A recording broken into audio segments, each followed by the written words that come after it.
Pursuit.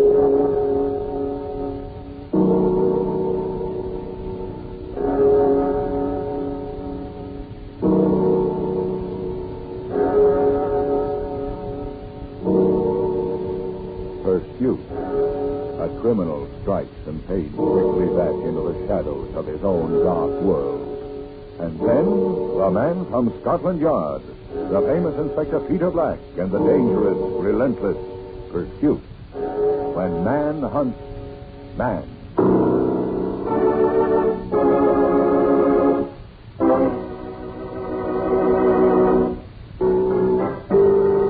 Now, with Ben Wright starred as the famous Inspector Peter Black of Scotland Yard, we bring you tonight's story, Pursuit of the Lonely Heart.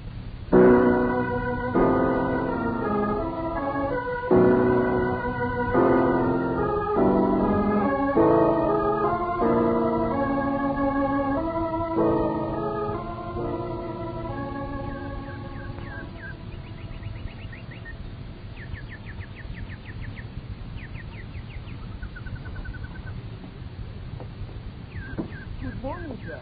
I can't be alone. There, poor dear. You'll be happier alone. So sorry to keep you waiting, sir. Quite all right. Terribly sad case that in the cage. Rather an odd hybrid canary and citro. It wasn't at all happy with the others. Not at all. Such hybrids are so often sterile. Tragic. Yes. How may I serve you, sir? Canary, of course. Such lovely friends they make, so to speak. Perhaps you'll be good enough to look at my card, Mr. Leach. Oh, you know my name. How silly of me. Of course you would. It's on the window, isn't it? Chief Inspector Peter Black, Scotland Yard. Oh, my. I wonder if I may ask you a few questions, Mr. Leach. They concern your wife. We'd like to know what you did with her body.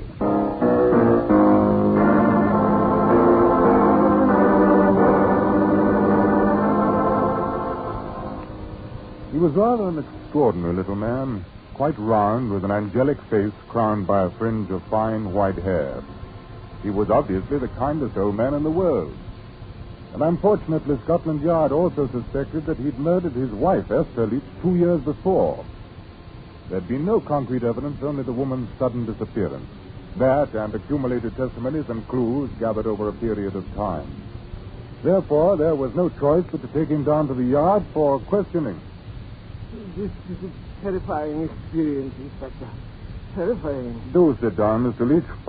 You have no right to roll. No right at all.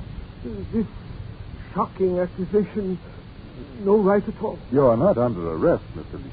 I suppose it can't do any harm answering questions, can it? I mean, after all, although you're quite wrong. I mean, it's absolutely absurd, this accusation. That's kind of you, Mr. Leach. Then we may proceed. Terribly upsetting. Yes, of course. Mr. Leach, 2 years ago, your wife, Esther Leach, disappeared. Yes. She left in her will an amount of money. I believe it was £2,000. Yes. But it has not been proved that she is dead. I have not collected one farthing. You were aware of the terms of the will? Of course.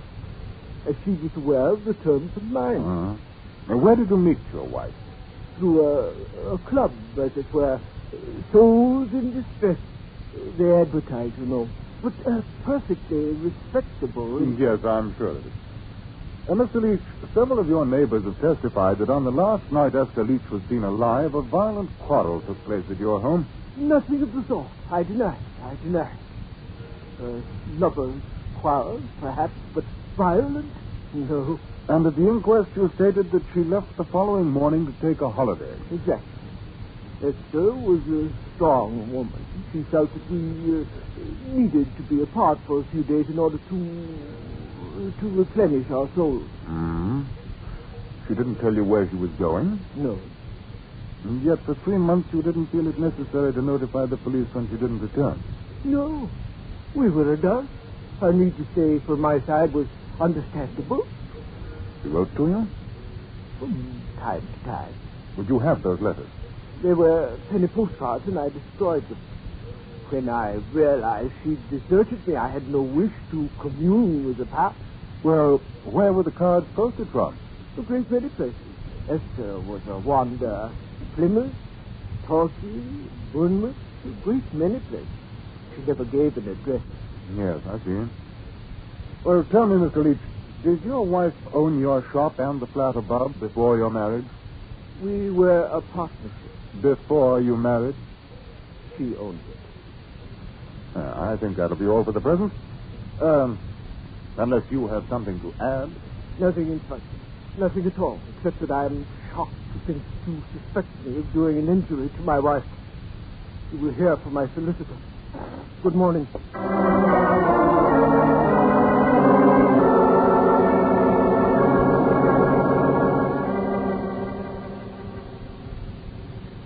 Now, look here, Black.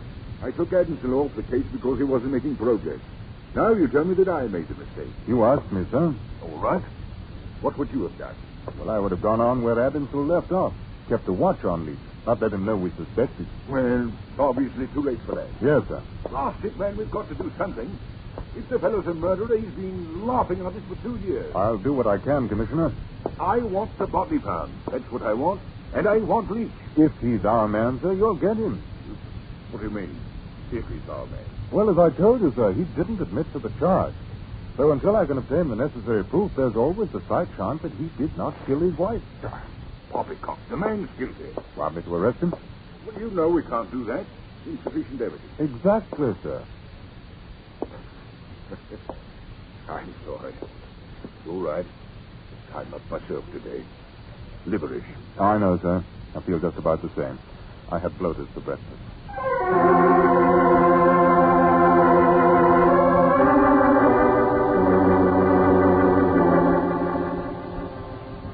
It was a nasty case. There was no doubt of that. And putting the suspect on guard had made it even more difficult. I went through Inspector Adamson's report. I noted one point which seemed to stand out. The missing woman's nephew, Richard Cade, had been very insistent in his belief that his aunt had no intention of going away, that it was most unlike her to do so. And since this was contrary to Mr. Leach's statement, I decided to pay a call on the gentleman. He owned a garage in the Old Kent Road. Bob, when you finish that job, take care of the Blue Nash Healy, will you? Oil and water. Right. I beg your pardon. Can you tell me where I'll find Mr. Cade? Richard Cade? That's me. Oh. Chief Inspector Black, Scotland Yard. What, again? Look here, one of your chaps has been nosing around asking questions for 2 years now. I know. What's the matter? They give him the sack? No, not exactly, sir. Well, they should have done. Don't notice my auntie's turned up. Well, that's why I'm here, Mr. Cade. You suggested that it was doubtful that Mrs. Leach would have taken a trip under any circumstances. That's what I kept telling them. Of course, they didn't listen. So why do you say that? Look, I knew Auntie before she married that artful swine Leach. She wouldn't take a step out of London. Said she was born here and would die here. Well, she might have changed her mind. Not Auntie, not her. Stubborn old bleeder Auntie was. Was, Mr. Cade? Come on. You know as well as me that Mr. Butter wouldn't melt in your mouth Stanley Leach did her in. He and that girl of his. He's a sly one. Have you seen her? Works in toys at Selfridge's. Uncle Stan's got that balmy look in his eye. Oh, really? Oh, you've got a surprise coming. Ada Willis. Ada's quite a piece of goods. Of course, I don't know as I blame him. Auntie did have a face like a suet pudding. Still, there's no reason to murder her. That is going a bit far, isn't it? Yes, a bit, Mr. Cade. Well, I'm sorry to have taken up your time. Oh, that's all right. I hope you do better than the other one. I'd like to know that poor old Auntie is not floating about. It doesn't seem right, somehow. Your anxiety does you credit, Mr. Cade. I'll let you know what happens. Thank you so much.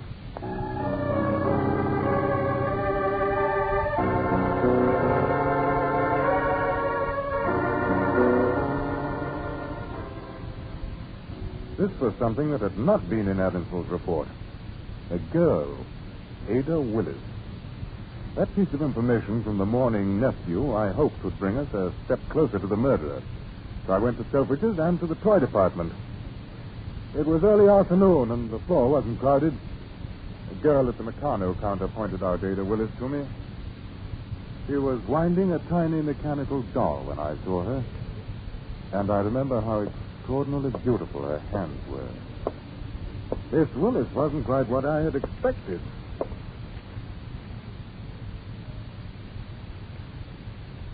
Oh, good afternoon, sir. I'd like to see one of those dolls. How does it work? I'll show you. How much are they? 2 and 6. Yes, I'll have one, please. No, the policeman. He's such a happy little chap. He's my favorite, too. Oh, you like policemen? I don't know. Does one? I've never thought about it, really. I'm a policeman. Oh, I should have said that when I first spoke to you. well, why? Because I'm here on official business. Oh, now I understand. May I ask you some questions, or would you rather wait until you get off? They concern Stanley Leach. I'm not allowed to chat with customers, but you're hardly that, are you? No. My name's Black. Chief Inspector Peter Black. I know. Stanley phoned me. Oh, did he? He said you might find out about me and wanted to warn me. Do you know why? Yes.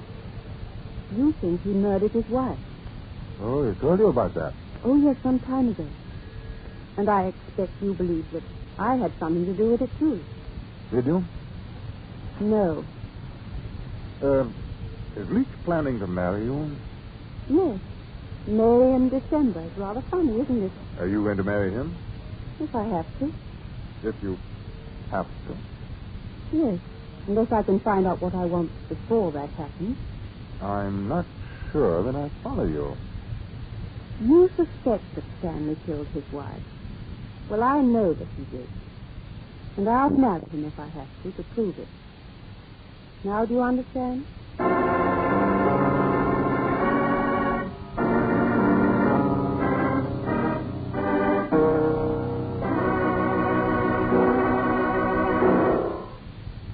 You've heard that a picture is worth 10,000 words, but do you realize that you're worth 10,000 pictures? For whatever you do reflects on America. And this reflecting on other persons is a big thing in life. This means that we should go out of our way to show our neighbors overseas what America really means. Don't forget, you're an important part of the American way of life. You might say a living, moving illustration of the folks back home. So here's a real chance to be a goodwill ambassador in the service of your country. Remember, you are worth 10,000 pictures. Now, the second act of Pursuit of the Lonely Heart.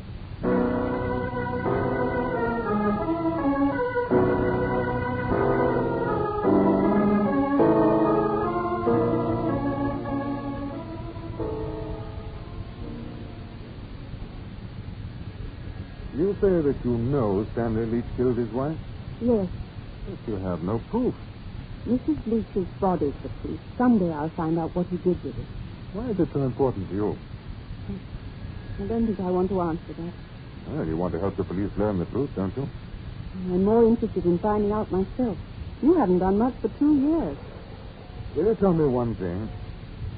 What makes you so certain about Leach? Because if she'd gone away as he said she did, she would have written to me. And she would have come back. How do you know? I'm afraid I can't tell you. Look, don't you know that if it's to lead to an arrest, I'll have to find out, Well, I suppose so, but at the moment I can do more than you can. even if you have to marry him? Even that.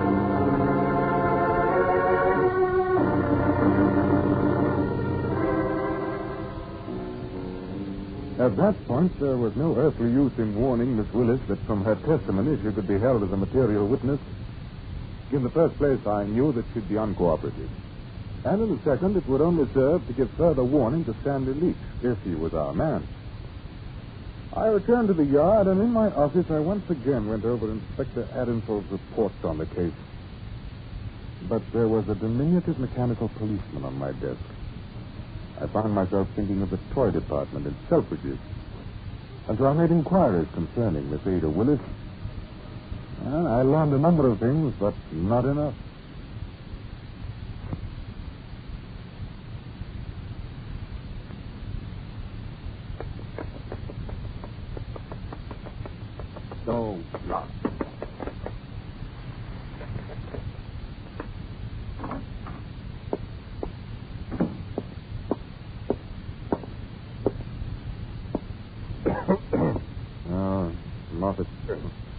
Afternoon, sir. Anything doing? How would you like my job, Moffat? Not particularly, sir. Are you afraid of responsibility? No, sir, but Mrs. Moffat wouldn't be very happy, and I shouldn't like some of the things you have to do. Are you implying that I like it? I know you don't, sir. Anything I can do, sir? Cup of tea? You're a perceptive devil, Moffat. You ask me, sir, what you need is a long holiday. And if I may say so, find yourself a nice girl and get married. Yes, well, I didn't ask you, and you may not say so. Sorry, sir. Well, you're probably right. Look, Moffat, if you wanted to kill your wife, what would you do with her body? Never occurred to me, sir. Well, think about it, then. Well, sir, I don't know. Bury her in the garden. No, it's too dangerous. Wrap her up in a parcel and throw her into the sea. That's been done. She'd wash up sooner or later. Furnace? Bones, teeth. There's always something to give you away. Not if the furnace hasn't been searched. It wasn't either in Mr. Leach's case. Mm-hmm. Well, I don't think that he'd have taken the chance anyway. Have you noticed in the report an interesting thing about Leach? His background? Seems to have been a jack of all trades, sir. Allied trades, more like it. Undertaker, hospital attendant, taxidermy. A chap like that would have rather neat methods of disposing of a body. The bird shop seems a bit out of place, sir. No, that belonged to Mrs. Leach. It didn't cost him anything. Yeah. You can run along, Moffat. I'll see you in the morning. Right, sir.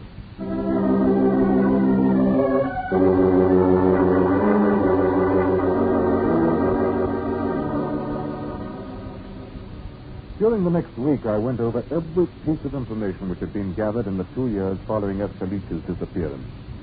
Moffat and I questioned everybody, friends, tradespeople, and the answers were uniformly similar.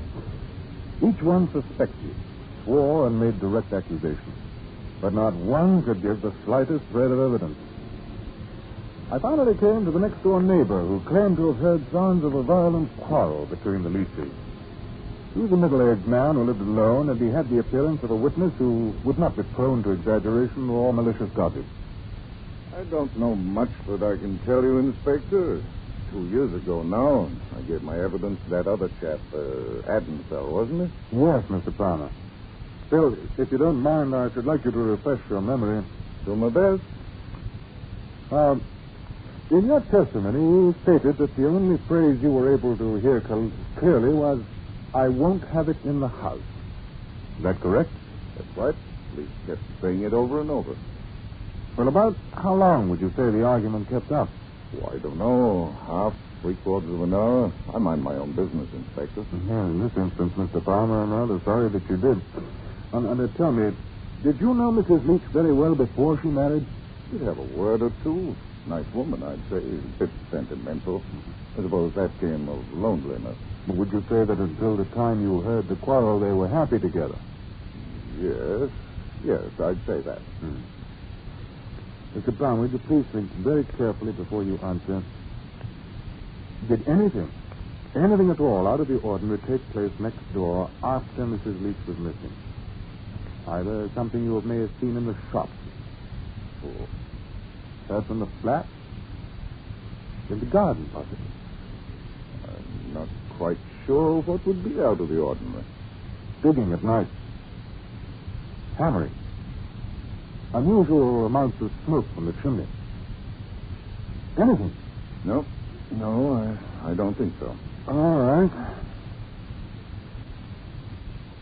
What about the young woman Mr. Leach sees? That's an odd one. Can't make head or tail of it. Does she come here often? I couldn't say. A few times, though, she's been to the shop. Mm-hmm. And when did the visit start? First time I saw her was about a month ago. Thank you, Mr. Palmer. But there haven't been much help. I'll show you the door.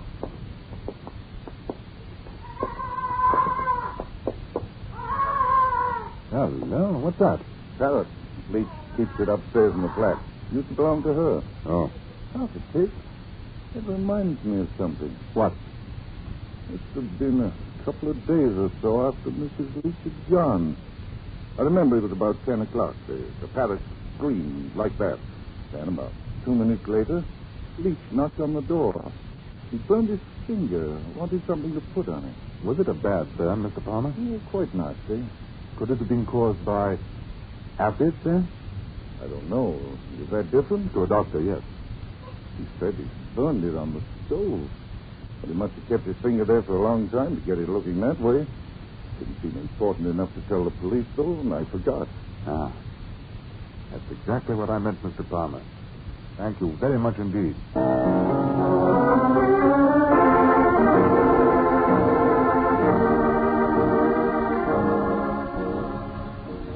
At Scotland Yard, we're in possession of several known facts concerning murder in the British Isles. We know, for instance, that approximately 140 murders will take place during a year, and some 35 of these will occur in London. We also know that a great number of these crimes will be solved within hours. Others take longer according to the difficulties encountered by the scientific laboratories. In the pursuit of the lonely heart, however, we were faced with the problem of few, if any, physical clues. Missing body was an outstanding example. But this fact, too, with the knowledge that we now had, worked in our favor. In Britain, the murderer's chief disadvantage lies in getting rid of the body. In the confines of this island, it poses tremendous problems. And with this in mind, I assigned Moffat a task which I hoped would, in a few hours, lead us to the body of Mrs. Stanley Leach, whom I knew now, without a doubt, was dead. Then I obtained the home address of Miss Ada Willis and went to...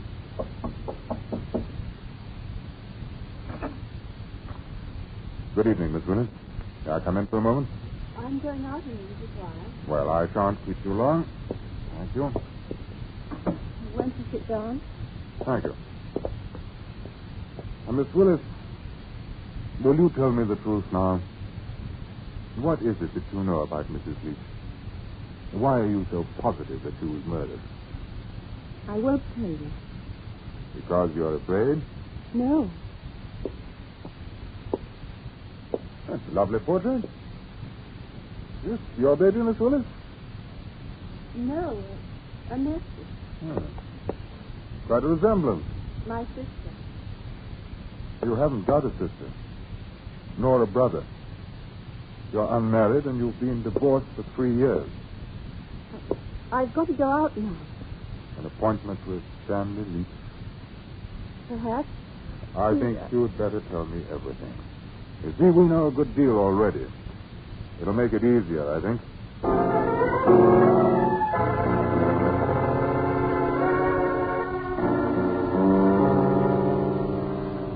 Although the information I received from Ada Willis was nearly enough, I made no arrest that evening. As a matter of fact, it took 4 more days to locate the body, and only then were we ready to proceed. With the evidence at hand, I called the principal witnesses and the murderer to the yard.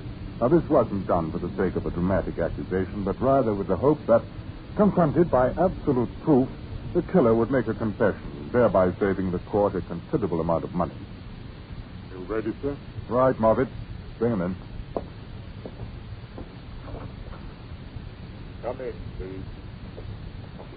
Mr. Leach, Yes, sir. will you sit here, please? Miss Willis, here. Thank you. Mr. Cade, here. Righto? And Mr. Palmer. Yes, sir. Thank you.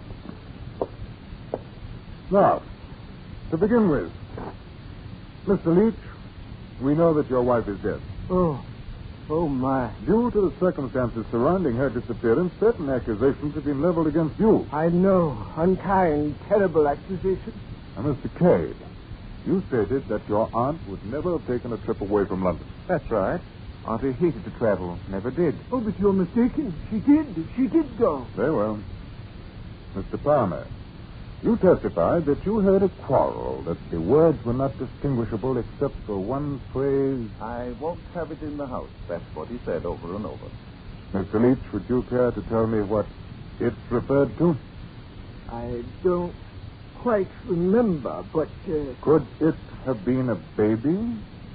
A baby that Mrs. Leach was planning to adopt? Good heavens, no. Miss Willis, you said that had Mrs. Leach gone away, she would have written and most certainly returned. Yes. I had a baby 3 years ago. It was sent to an orphanage. Mrs. Leach was going to adopt it since I couldn't take him back myself. Ada, you didn't tell me. Go on, Miss Willis. I was working at Selfridge's in Mrs. Leach shopped there quite often, and we became friendly. I told her about the baby. She never had one of her own. After she married Mr. Leach, she decided to adopt mine. Did she tell him about the idea? No. Not until she made arrangements at the orphanage. That's when she told him. The night before your wife took her trip, Mr. Leach. We quarreled, I admit that. But she said she was going away to give me time to think things over. Mr. Palmer, you said that 3 evenings later, Mr. Leach came over and asked for help. He had a burn on his finger. It was an acid burn, Mr. Leach, wasn't it? No, I burned it on the stove. Really? Well, that brings us to the unfortunate woman's body. Margaret, would you ask Mr. Buckley to come in? Mr. Buckley, please.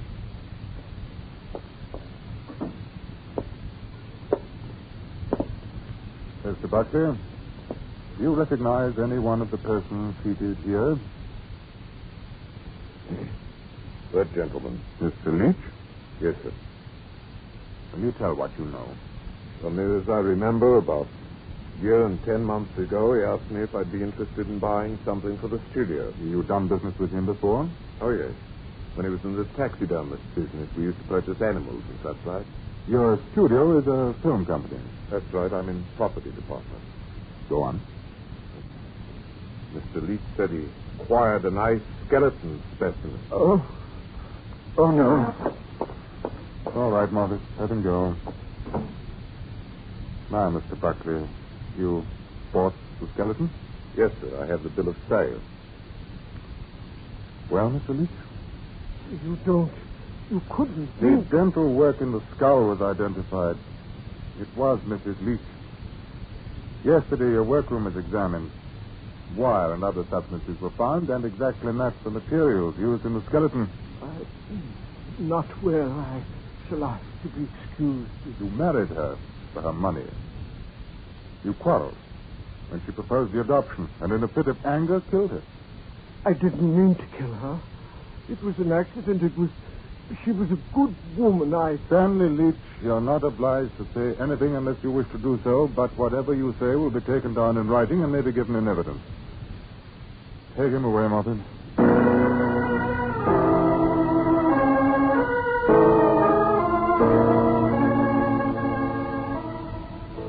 Our discovery of the skeleton had involved a city-wide search and had been based on the knowledge we possessed of Stanley Leach's background. Although the disposal of the body was bizarre, it very nearly accomplished the impossible for the murderer. A perfect murder. Miss Ada Willis was married a few weeks ago, and her baby is once again with her. Pursuit. And the pursuit is ended.